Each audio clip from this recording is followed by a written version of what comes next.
My name is Lily Carter. I'm 31 years old. Last Saturday, I attended my brother Daniel Carter's wedding. And the moment my mother stepped into that luxurious reception hall, something inside me already felt off. Like the air itself was charged with something cruel waiting to happen. And then it did. Because Eleanor Whitmore, the bride's mother, walked straight up to my mom, pinned a name tag onto her chest with a sharp, deliberate motion, and loudly announced in front of nearly 200 guests, "Everyone, this is Margaret Carter, the uneducated tenant living in Whitmore property number 47.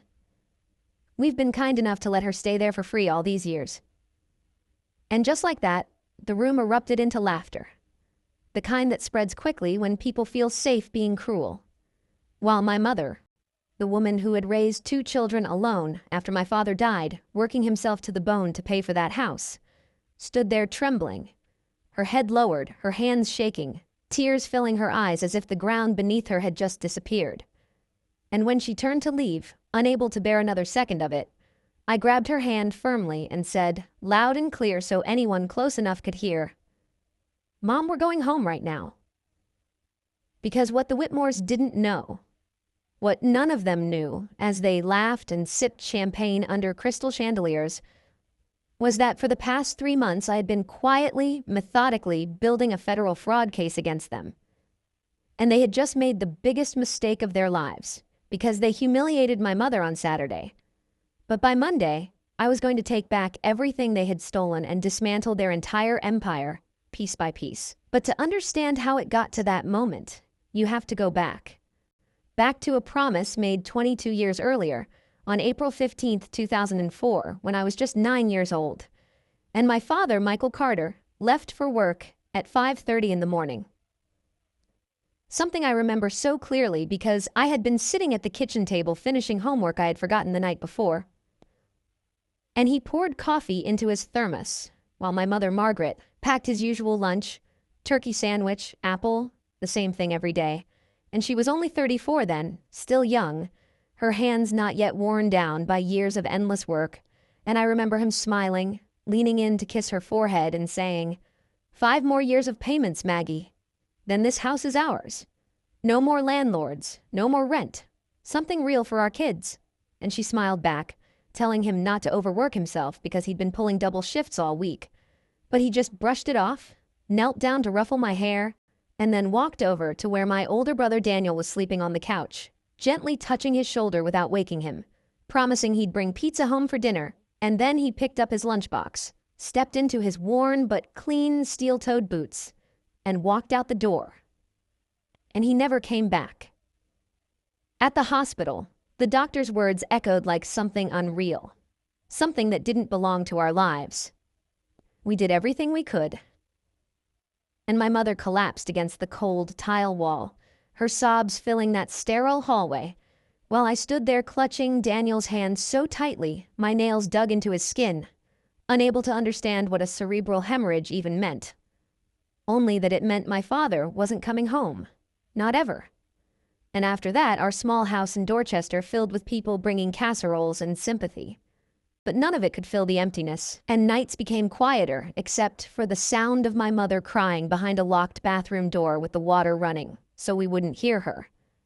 While Daniel, only 12 years old, moved back to the couch permanently so I could have the bedroom, already trying to become the man of the house before he even understood what that meant. And from that moment on, that house on Lexington Street stopped being just a building. It became my father's last promise, something sacred we had to protect no matter what. The day after the funeral, reality arrived in the form of an envelope, a mortgage payment due in 30 days, $1,047, and my mother stared at that number for a long time before quietly saying, "We'll figure it out." And she did. Not with luck or help, but with relentless sacrifice, working 3 jobs, full-time housekeeping at a downtown hotel, evening shifts at a pharmacy, weekend catering gigs, leaving before sunrise and returning late at night, while Daniel learned to cook and I did homework in break rooms. And every single month, without fail, that payment was made. The number circled in red on the statement stuck to the fridge like a constant reminder of what was at stake. And over the years, through freezing winters where we kept the heat low and wore layers inside, through rising taxes and unexpected repairs, through exhaustion that never seemed to end, my mother kept going, keeping every receipt in a worn folder labeled House, Dad's Dream. Until finally, after years of struggle, she made the last payment, framed the paid-in-full letter, and hung it above the kitchen table like a badge of honor, telling us, "Your father would be proud." And for a brief moment, we believed everything would finally be okay. But then 2008 happened, and everything changed. Because when the financial crisis hit, it didn't hit people like the Whitmores. It hit families like ours. And that's when Richard Whitmore entered our lives.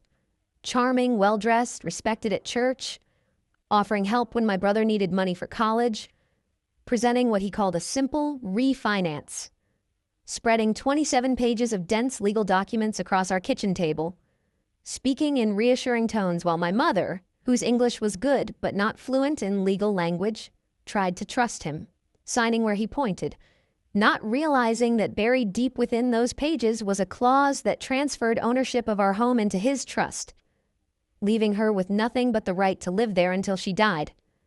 A theft disguised as help, executed with precision and cruelty. And for years afterward, she continued paying taxes, maintaining the house, believing it was still hers, never knowing the truth. And that truth stayed buried for nearly 2 decades, until I found it. Until I sat at that same kitchen table, reading those documents, seeing her signature, understanding exactly what had been done to her. And everything inside me shifted, because this wasn't just fraud. It wasn't just business. It was betrayal, calculated and repeated across multiple families just like ours. And from that moment on, I made a decision that would change everything. I wasn't just going to expose them, I was going to make them answer for it. So when that wedding day came, when they laughed at my mother, when they tried to reduce her entire life, her sacrifice, her dignity into a joke printed on a name tag, they had no idea that they weren't humiliating a powerless woman.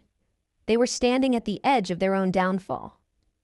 Because I had already seen the truth, already gathered the evidence, already set everything in motion. And as I walked out of that hall with my mother's hand in mine, I knew one thing with absolute certainty.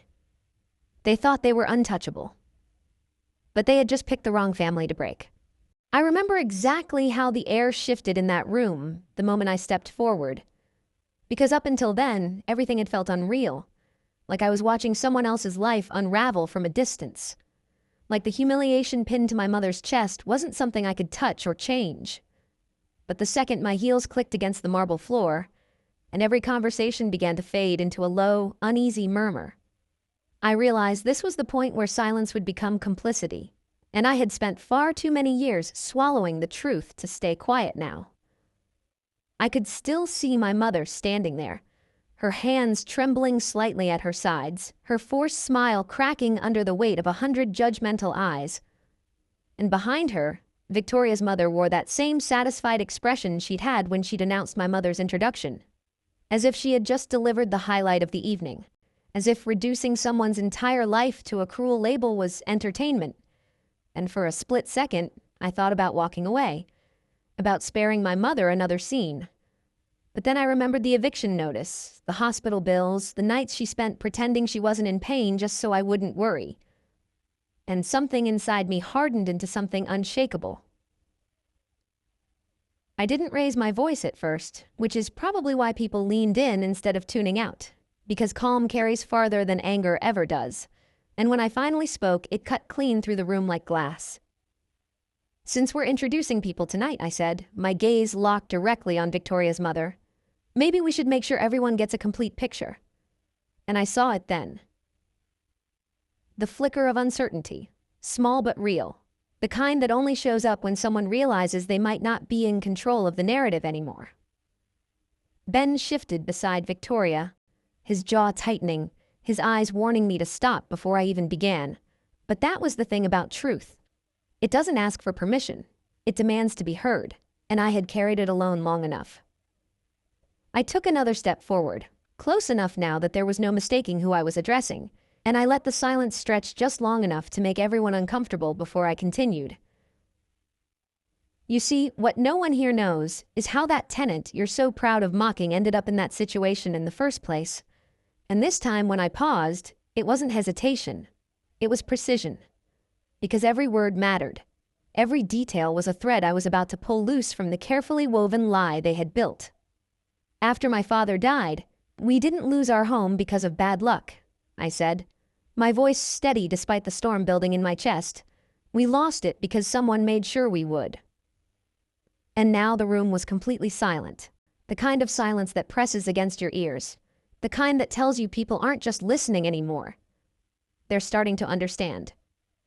Victoria's mother laughed then, sharp and dismissive, trying to regain control, but it came too quickly, too forced, and I could see it wasn't landing the way she expected. "Oh, please," she said, waving her hand as if brushing away something insignificant. "Don't turn this into some dramatic story." But I didn't look at her. Not anymore. Because the real audience wasn't her. It was the hundreds of people who had just been invited to witness something they didn't expect. Something far more interesting than a perfectly staged wedding. And when I spoke again, I made sure every single person in that room could hear me clearly. "This isn't a story," I said, "it's a paper trail." And that was the moment everything changed. Because confusion turned into curiosity, curiosity into tension, and tension into something much heavier, the beginning of doubt. I reached into my bag then, slow and deliberate, not for effect, but because my hands, despite everything, were still human and still capable of shaking. And I refused to let them see that, and when I pulled out the folder I had carried with me all evening, the one I had debated bringing until the very last minute, I knew there was no going back. Because once the truth is out, it doesn't matter who it hurts. It doesn't return quietly to where it came from. And as I held it there in front of everyone, I could feel every pair of eyes in the room locking onto it, like it was something dangerous, something alive. "Documents don't lie," I said quietly. And this time, I let my gaze sweep across the room, catching fragments of reactions. Confusion, discomfort, anticipation, before settling back on the people who had underestimated me from the very beginning. "But people do," I added. And with that, I opened the folder, fully aware that whatever happened next wouldn't just expose the truth. It would shatter everything they thought they controlled. And in the end, the truth didn't explode the way people imagine it does. Not with shouting or chaos or some dramatic collapse of the entire room, but with something far more devastating. Silence. The kind that settles slowly and heavily, pressing down on every person present as realization begins to take shape. Because once I started pulling documents from that folder, once signatures, dates, transfers, and forged approvals began to line up into something undeniable, the story they had been so comfortable telling about us, the uneducated tenant, the unfortunate circumstances, the quiet, convenient fall of a grieving family, began to unravel in front of everyone, thread by thread, until there was nothing left to hide behind except their own faces.